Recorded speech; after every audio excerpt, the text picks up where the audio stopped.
अस्सलामुअलैकुम friend, this is Mohammad Umer Khan and welcome to the ocean of knowledge YouTube channel. दोस्तों, आज एक नई वीडियो के साथ हाजिर हो रही इंशाल्लाह। आज की इस वीडियो में मैं आप लोगों को बताऊंगा कि अगर आप लोग सऊदी अरब हो या दुबई या कोई भी कंट्री है, अभी आपको बताऊंगा, अगर उसमें जाना चाहते हो तो उसके लिए आप मेडिकल टेस्ट करवाते हो, जिसको मेडिकल एग्जामिनेशन टेस्ट भी कहते हैं।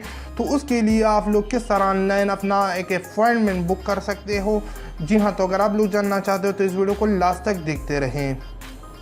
Welcome back. तो चलिए स्टार्ट करते हैं। सबसे पहले मैं आप लोगों को बताऊं, अगर आप लोग यूएई का आपका वर्क वीज़ा है या सऊदी अरब का है, कतर का है, अभी आपको और कंट्री भी बताऊंगा, उसके लिए आप लोग जानना चाहते हो तो आप लोगों ने सबसे पहले अपना मेडिकल एग्जामिनेशन करना होता है। तो उसके लिए उससे पहले, कोरोना से पहले ऐसा होता था कि आप लोगों उस सेंटर पे जाके, अगर मैं अपनी केपीके की बात करूं तो मैं केपीके के एक सेंटर में जाता था पेशावर पे, तो वहाँ पे मेरा मेडिकल एग्जामिनेशन वहाँ पे होता था और उस टाइम मुझे जो चीज़ें हैं वो देनी पड़ती थी। लेकिन अभी उन्होंने थोड़ा कंप्यूटराइज सिस्टम लाया है। सबसे पहले आपने अपना अपॉइंटमेंट बुक करना है। उसके बाद जब अपॉइंटमेंट बुक करोगे तो आपको एक PDF मिल जाएगा और उसको प्रिंट करना है और आपको उसमें सारी डिटेल मिल जाएगा कि आपको कौन सी डेट पे आना है, कौन सी सेंटर पे आना है। आपको सारी इंफॉर्मेशन आपको इस वीडियो में मैं आपको दूंगा और आपको बताऊंगा कि आप लोग किस तरह अपना ऑनलाइन अपॉइंटमेंट बुक कर सकते हो। तो चलिए स्टार्ट करते हैं। सबसे पहले ये वेबसाइट है, आप लोगों के सामने है। आप लोगों ने इस तरह ये टाइप भी कर सकते हैं या लिंक मैं डिस्क्रिप्शन में दे दूंगा। आपने इस वेबसाइट के ऊपर आना है। उसके बाद आप देख सकते हो यहाँ पे इसके बारे में इंफॉर्मेशन भी लिखी है। Dear candidates, you can now book your appointment for work visa, medical examination required to travel हो, और यहाँ पे सारी इंफॉर्मेशन लिखा है। लेकिन आपने जस्ट बुक योर अपॉइंटमेंट इस पर क्लिक कर देना है। जब आप लोग इस पर क्लिक करोगे तो उसके बाद आपने यहाँ पे सारी इंफॉर्मेशन लिखनी पड़ती है। आपने नीचे आकर यहाँ पे सबसे पहले आप लोगों ने अपना कंट्री सेलेक्ट कर देना है। इसमें जो भी कंट्री के लिए वो वर्क वीज़ा प्रोवाइड करते हैं और सारी इंफॉर्मेशन यहाँ पे आप देख सकते हो। आपने यहाँ पे वो सेलेक्ट कर देना है जो कि ज़्यादातर एशियन कंट्री है। तो मैं पाकिस्तान को सेलेक्ट करूँगा। अगर आप लोग इंडिया से है तो इंडिया यहाँ से आपने सर्च करना है और नीचे आप देख सकते हो इंडिया है, तो इस तरह आप सर्च कर सकते हो। मैं पाकिस्तान को सेलेक्ट करूँगा। उसके बाद आप पाकिस्तान में कौन से सिटी को मतलब चूज़ करना चाहते हैं या कौन सी जो मेन सिटी है उससे आपका ताल्लुक़ है। अगर आप लोग पेशावर से तो पेशावर करें, मुल्तान, लाहौर, कराची, इस्लामाबाद जो भी है। मैं पेशावर से हूँ तो मैं पेशावर करूँगा, ठीक है। उसके बाद दो कंट्री ट्रेवलिंग टू, आप अब कौन से कंट्री में जानना चाहते हो तो मैं आपको बताऊँ, बहरीन है, कुवैत है, ओमान है, कतर है, सऊदी अरब है, यूएई, यमन। ये कुछ कंट्री है जो कि 5-6 है या 7 है जो भी है। तो उसके लिए जब भी आप लोगों ने वर्क वीज़ा पे जाना है तो उसके लिए आपने सबसे पहले अपना मेडिकल एग्जामिनेशन करना होता है। तो आपने यहाँ पे सबसे पहले वो सेलेक्ट कर देना है जो भी कंट्री में आप लोग जानना चाहते हो। फॉर एग्जाम्पल मैं सऊदी अरब में जाना चाहता हूँ तो मैं सऊदी अरब को सेलेक्ट करूँगा। आप देख सकते हो medical centre has been assigned automatically. तो इसका मतलब ये हुआ कि ये खुद ब खुद कंप्यूटराइज सिस्टम है, वो डिज़ाइन करता है कि कौन से सेंटर पे आपको जानना चाहते हैं चाहिए, तो ये आपको वही सेंटर अलॉट करता है, ठीक है।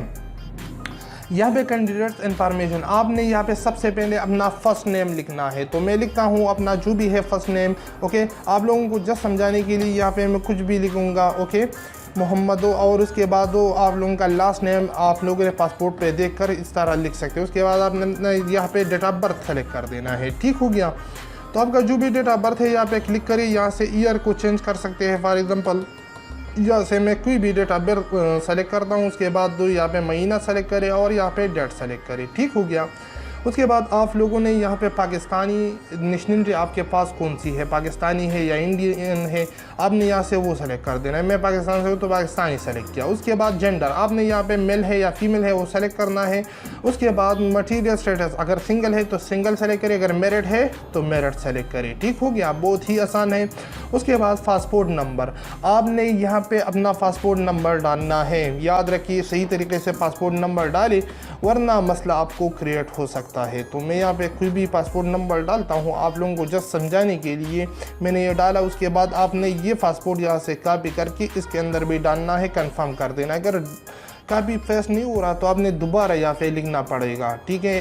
तो मैं दोबारा लिखता हूँ जस्ट आप लोगों को समझाने के लिए, और इस तरह आप लोग कर सकते हो, ठीक हो गया। अब यहाँ पे कंफर्म पासपोर्ट में पासपोर्ट है, उसमें भी मैंने यही लिखा। उसके बाद पासपोर्ट इशू डेट, अब आपको पासपोर्ट कौन सी डेट पे इशू हुआ है आपने यहाँ से वो डेट सेलेक्ट कर देना। मैंने आज का ही सेलेक्ट किया। पासपोर्ट इशू प्लेस कहाँ पे इशू हुआ है, तो मैं यहाँ पे फॉर एग्ज़ाम्पल मैं कोई भी जगह सेलेक्ट करूँगा, लेकिन आपने सही अपना प्लेस सेलेक्ट करना है, ठीक है। उसके बाद आपने यहाँ पे पासपोर्ट एक्सपायरी डेट, आपने यहाँ पे कंप्लीट एक्सपायरी डेट डालना है, कौन से डेट पे ये एक्सपायर होगा। तो मैं यहाँ पे डेट को थोड़ा चेंज करूँगा, क्योंकि इस पे आपने क्लिक कर देना है और यहाँ से ईयर आप चेंज कर सकते हैं। मैंने यहाँ से चेंज किया, ठीक हो गया। उसके बाद वीज़ा टाइप, आपका वीज़ा कौन सा है, वर्क वीज़ा है या फैमिली वीज़ा है, तो मैं वर्क वीज़ा को सेलेक्ट करूँगा। और उसके बाद ईमेल आईडी, आपने यहाँ पे अपना ईमेल आईडी डालना है, तो मैं यहाँ पे कोई भी आईडी डालता हूँ, ठीक है। आपने सही ईमेल आईडी डालना है, लेकिन मैं यहाँ पे जैसा आप लोगों को समझाने के लिए डाल रहा हूँ। उसके बाद आपने फ़ोन नंबर यहाँ पे डालना है, तो मैं यहाँ पे कोई भी नंबर डालता हूँ, ठीक हो गया। उसके बाद यहाँ पे नेशनल आईडी, तो यहाँ पे आपने नेशनल आईडी ऑप्शनल है, अगर आपके पास नेशनल आईडी है तो वो यहाँ पे लिख सकते हैं, वरना ज़रूरत नहीं है। उसके बाद पोजीशन अप्लाइड, तो अब आप कौन सी वीज़े के लिए, आप कौन सी वीज़े के लिए जाना चाहते हो। अगर कोई हेवी ड्राइवर है, मतलब वो बड़ी गाड़ी के लिए ड्राइविंग वीज़े पे जाना चाहते हैं, तो वो यहाँ से सेलेक्ट करें। यहाँ पे मुख्तलिफ ऑप्शन है आपके पास, ओके, तो यहाँ से वो सेलेक्ट कर सकते हैं। फॉर एग्ज़ाम्पल इसके लिए IT इंटरनेट इंजीनियर, इस पर मैं क्लिक करूँगा। और उसके बाद यहाँ पे अदर में कोई भी चीज़ रखने की ज़रूरत नहीं है। आपने यहाँ पे ये कोड डालना होगा, जो भी कोड आपके सामने आएगा आपने यहाँ पे डालना है। मैं यहाँ पे ये कोड डाल रहा हूँ और आपने सही तरीके से डालना है। अब मैं ट्राई करूँगा, मुझे थोड़ा इसमें इशू आ रहा है इस कोड में। आपने यहाँ पे दोबारा क्लिक करना है, कोड चेंज भी हो गया, ठीक है। तो अभी मैं दोबारा इस कोड को डालूँगा और इस तरह आपने डालना है। उसके बाद आई कन्फर्म, इस पर क्लिक कर देना है और सबमिट पे क्लिक कर देना है। सारी इन्फॉर्मेशन एक बार आपने चेक करनी है, तो आपका मसला हल हो सकता है। यहाँ पे देखिए अब बता रहे number must be enter in the format, तो ये बता रहे कि आपका फॉर्मेट तो प्लस में होना चाहिए। तो आपने यहाँ पे प्लस लिखना है और उसके बाद 92 जो भी आप कंट्री का कोड होगा उस तरह आपने डालना है। और नीचे दोबारा इसको डालूँगा क्योंकि ये अभी चेंज होगा। और कंफर्म पे क्लिक करूँगा और नीचे आकर सबमिट पे दोबारा क्लिक करूँगा। अभी कोई मसला तो होगा तो ये बताएगा। अब आप देख सकते हो कि name Mohammad Khan, email address वही है, पासपोर्ट नंबर आ गया। उसके बाद अमाउंट 10, ठीक हो गया, 10 आ गया। उसके बाद आपने यहाँ पे अपना क्रेडिट कार्ड से आप पेमेंट कर सकते हैं। याद रखें, अगर आपके पास क्रेडिट कार्ड या डेबिट कार्ड नहीं है, जो वीज़ा या मास्टर कार्ड होती है नहीं है, तो मुझसे राबिता करें। मैं आपका यहाँ पे ये पे कर सकता हूँ और आपका यहाँ से प्रिंट कर सकता हूँ। आपको व्हाट्सएप वगैरह पे सेंड करूँगा। मेरा व्हाट्सएप नंबर आप देख सकते हो स्क्रीन के ऊपर। आपने मेरे साथ इस नंबर पे राबिता करना है और इंशाल्लाह मैं आपके लिए हेल्प करूँगा। तो आपने यहाँ पे नेम ऑन कार्ड, आपकी कार्ड पे जो नंबर है या कार्ड नंबर नेम वो डालना है और पे क्लिक कर देना है। तो याद रखिए इसकी अमाउंट क्या है, $10 है। तो $10 में जितनी भी पैसे बनते तकरीबन 1700-1800 रुपये ये बनते हैं। आपकी अकाउंट से ये कार्ड ली जाएगी और उसके बाद आपका यहाँ पे आपको PDF में दे देगा और उसको प्रिंट करके आप मेडिकल टेस्ट एग्जामिनेशन के लिए जा सकते हो। अगर आपके पास वीज़ा मास्टर कार्ड नहीं, मैंने बताया कि मैं आपसे थोड़ा चार्ज ज़्यादा करूँगा और उसके बाद मैं आपको ये फ्रेंड करके व्हाट्सएप के ऊपर सेंड कर सकता हूँ। तो उम्मीद करता हूँ वीडियो आप लोगों को पसंद कर, वीडियो पसंद आए तो वीडियो को ज़रूर लाइक करें, चैनल को ज़रूर सब्सक्राइब करें। तो मिलने के लिए वीडियो में मुझे दीजिए इजाज़त, अपनी दुआ में याद रखिए। अल्लाह हाफिज़।